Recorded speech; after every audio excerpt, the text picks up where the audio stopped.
গত আগস্টে ভারতের মহারাষ্ট্রে একজন হিন্দু পুরোহিত সে আল্লাহ রাসূল সাল্লাল্লাহু আলাইহি সাল্লাম সম্পর্কে, দিন সম্পর্কে অবমাননাকর কথা বলেছে এবং সেটাকে বিজিবি একজন সংসদ সদস্য সেটাকে সমর্থন জুগিয়েছে, যার কারণে সারা বিশ্বে এটার প্রতিবাদ হয়েছে। শুধু তাই নয়, এই মাসেও কুড়িগ্রামের দুইজন যুবক তারা আল্লাহ রাসূল সাল্লাল্লাহু আলাইহি সাল্লাম সম্পর্কে অবমাননাকর কথা বলেছে এবং গত মাসে আমাদের বাংলাদেশে যশোরে এক হিন্দু পুত্তলিক সে আল্লাহ রাসূল সাল্লাল্লাহু আলাইহি সাল্লাম সম্পর্কে কটূক্তি করেছে, বাজে মন্তব্য করেছে। এই যে আল্লাহর রাসূলের দুশমনরা তারা কি রয়েছে, আপনার এই আল্লাহ রাসূলের অবমাননা করার জন্য, সম্মানহানি করার জন্য তারা সবসময় চেষ্টা রয়েছে। একের পর এক তারা বিভিন্ন সময় বিভিন্নভাবে তারা করে যাচ্ছে। সম্মানিত উপস্থিতি, কারণ বিশ্বনবী মুহাম্মদ রাসূলুল্লাহ সাল্লাল্লাহু আলাইহি ওয়াসাল্লাম তার নিজের পক্ষ থেকে তিনি কোনো কথা বলেন না। তিনি যা বলেন ওহী ভিত্তিক বলেন, যা থেকে জানানো হয় সেটাই তিনি বলেন। আল্লাহ রাব্বুল আলামিন পবিত্র কোরআনুল কারীমের মধ্যে তিনি বলেন, ওয়া মা ইয়ানতিকু আনিল হাওয়া ইন হুয়া ইল্লা ওয়াহয়ুন ইউহা। আল্লাহ রাব্বুল আলামিন বলেন, আল্লাহ রাসূল সাল্লাল্লাহু আলাইহি ওয়াসাল্লাম তিনি যা বলেন সবকিছু ওহী ভিত্তিক, অতএব তার বানোয়াট, তার নিজের পক্ষ থেকে কোনো কথা নাই, তিনি আল্লাহর পক্ষ থেকে কথা বলেন। অতএব তার সম্মানহানি করার কোনো প্রশ্নই আসে না। কেউ তার সম্মান নিয়ে নিচু করবে এটা আপনার কশ্চিনকালের সম্ভব নয়। কিন্তু ইসলামের দুশমনরা তারা কোনো সময় থেমেছিল না। সেই ইসলামের শুরু থেকে বর্তমান পর্যন্ত তারা লেগেই আছে কিভাবে আল্লাহ রাসূল সাল্লাল্লাহু আলাইহি ওয়াসাল্লামের মান, সম্মান, ইজ্জতকে হানি করা যায়, ছোট করা যায়। তারা আপনার কি যুগে যুগে এই চেষ্টা অব্যাহত রয়েছে।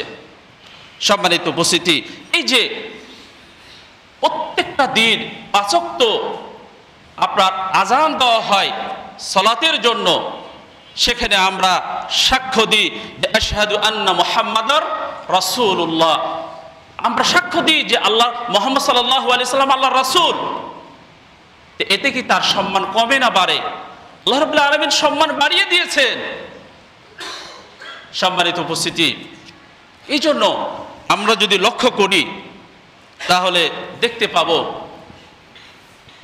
ইসলামের শুরুর দিকে যদি আমরা যাই, কারণ এই বিষয়টি এই জন্য উপস্থাপন করলাম। সম্মানিত উপস্থিতি, আপনারা অবগত আছেন যে গত আগস্টে ভারতের মহারাষ্ট্রে একজন হিন্দু পুরোহিত সে আল্লাহ রাসূল সাল্লাল্লাহু আলাইহি সাল্লাম সম্পর্কে, দিন সম্পর্কে অবমাননাকর কথা বলেছে এবং সেটাকে বিজিবি একজন সংসদ সদস্য সেটাকে সমর্থন জুগিয়েছে, যার কারণে সারা বিশ্বে এটার প্রতিবাদ হয়েছে। শুধু তাই নয়, এই মাসেও কুড়িগ্রামের দুইজন যুবক তারা আল্লাহ রাসূল সাল্লাল্লাহু আলাইহি সাল্লাম সম্পর্কে অবমাননাকর কথা বলেছে এবং গত মাসে আমাদের বাংলাদেশে যশোরে এক হিন্দু পুত্তলিক সে আল্লাহ রাসূল সাল্লাল্লাহু আলাইহি সাল্লাম সম্পর্কে কটূক্তি করেছে, বাজে মন্তব্য করেছে। এই যে আল্লাহর রাসূলের দুশমনরা তারা কি রয়েছে, আপনার এই আল্লাহ রাসূলের অবমাননা করার জন্য, সম্মানহানি করার জন্য তারা সবসময় চেষ্টা রয়েছে। একের পর এক তারা বিভিন্ন সময় বিভিন্নভাবে তারা করে যাচ্ছে। আমরা যদি ইসলামের শুরুর দিকে যাই তাহলে দেখতে পাবো আল্লাহ রাসূল সাল্লাল্লাহু আলাইহি ওয়াসাল্লাম যখন তিনি মানুষদেরকে দ্বীনের দিকে আহ্বান করলেন, দ্বীনের ইসলামের দিকে আহ্বান করলেন, তখন আবু লাহাব আল্লাহ রাসূলকে তিনি এই বলে সম্বোধন করলেন এবং আল্লাহ রাসূলকে তিনি পাথরও নিক্ষেপ করেছিলেন যে তুমি এই জন্য আমাদেরকে আহ্বান করেছো, এই দ্বীনের কথা বলার জন্য, আমাদের এই বাজে সময় নষ্ট করার কোনো সুযোগ নেই, সময় নাই। সে আবু লাহাব আল্লাহ রাসূলকে ভৎসনা করেছিল। তার পরিপ্রেক্ষিতে আল্লাহ সুবহানাহু ওয়া তাআলা সূরা লাহাব নাজিল করে আবু লাহাব সম্পর্কে তাকে জানিয়ে দিয়েছিলেন। এবং আমরাও জানি যে এই আবু লাহাবের সর্বশেষ কি পরিণতি হয়েছিল, যে সে এমন আপনার কঠিন রোগে সে আক্রান্ত হয়েছিল যার কোনো চিকিৎসা ছিল না। সে এই আপনার এই ব্যাধিতে সে মৃত্যুবরণ করেছিল, আর যার ফলে তার সন্তান, স্ত্রী, তার পাশে কেউ ছিল না। সে মৃত্যুবরণ করে তিন দিন সে পড়েছিল। যখন দুর্গন্ধ বের হয়েছিল তখন তার ছেলেরা অন্য একজনের সহায়তায় মক্কার একটি পাথরের আপনার মক্কার একটি গর্তে তাকে ফেলে আসে এবং দূর থেকে পাথর নিক্ষেপ করে সেই গর্তকে পূরণ করে।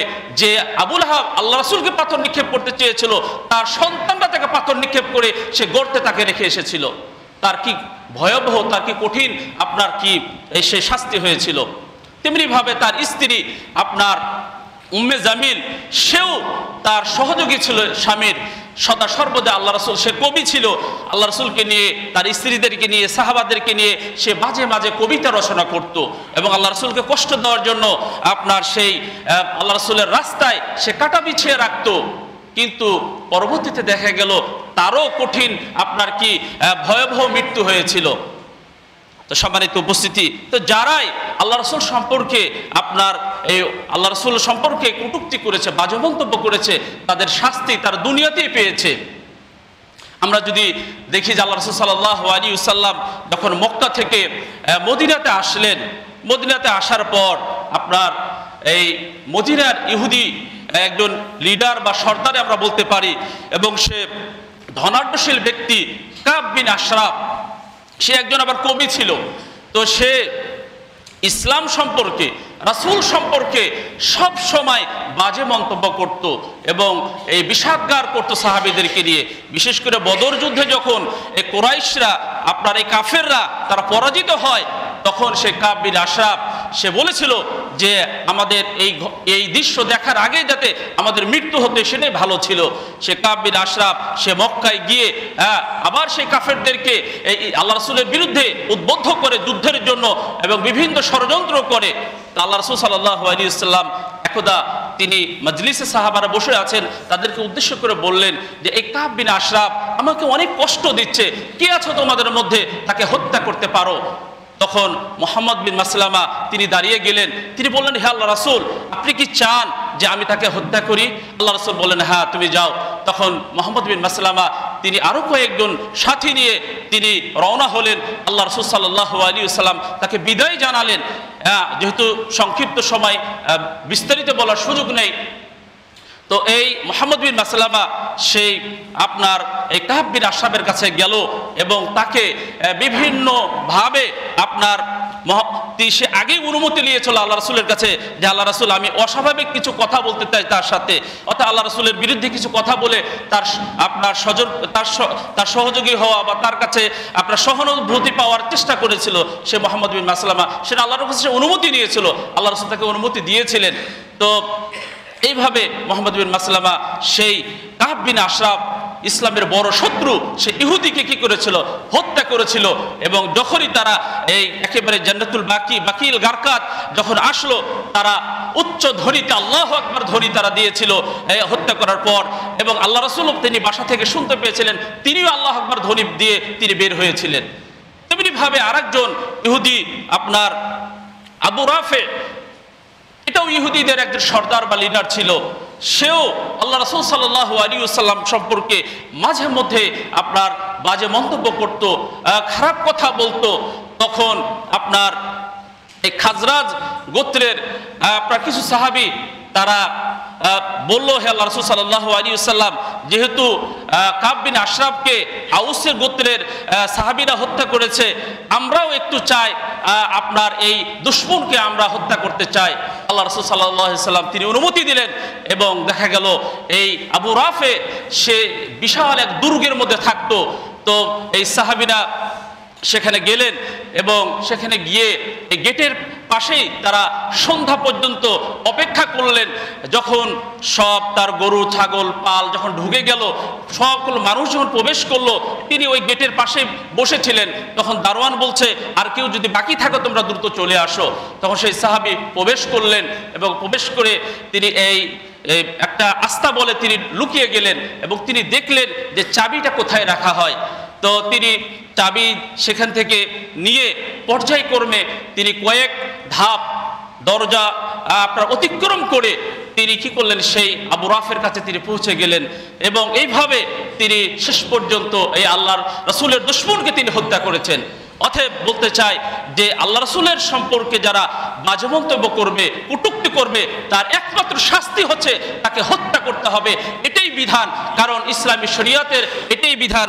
বিশেষ করে আমি বলতে চাই আপনাদেরকে, আপনার শাইখুল ইসলাম ইমাম ইবনে তাইমিয়া তিনি যে একটি কিতাব রচনা করেছে আস-সারিমুল মাসলুল আলা শাতিমির রাসূল, এখানে তিনি বলেছেন চার ইমাম, ইমাম আবু হানিফা, ইমাম শাফি, ইমাম মালিক, ইমাম আহমদ বিন হাম্বল, সকল ইমাম ঐক্যবদ্ধ হয়েছেন যে যারাই আপনার সে মুসলিম হোক অমুসলিম হোক, যারাই আপনার কি করবে আল্লাহ রাসূল সাল্লাল্লাহু আলাইহি সাল্লামের শানে অবমাননাকর কথা বলবে, তার শাস্তি হচ্ছে তাকে মৃত্যুদণ্ড দিতে হবে, তাকে হত্যা করতে হবে।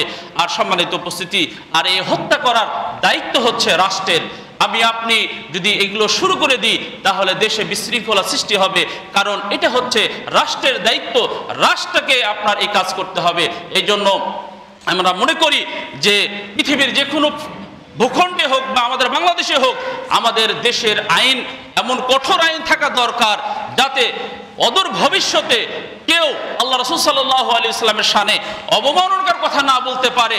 এটার একটা কঠোর একটা আইন হওয়া দরকার। এটা আমরা সরকারের কাছে জোর একটা দাবি আমরা জানাচ্ছি, যাতে ভবিষ্যতে কেউ এরকম মাঝে মধ্যে এরকম আল্লাহ আমাদের রাসূল সাল্লাল্লাহু আলাইহি ওয়াসাল্লাম সম্পর্কে কোনো বাজে মন্তব্য করতে না পারে।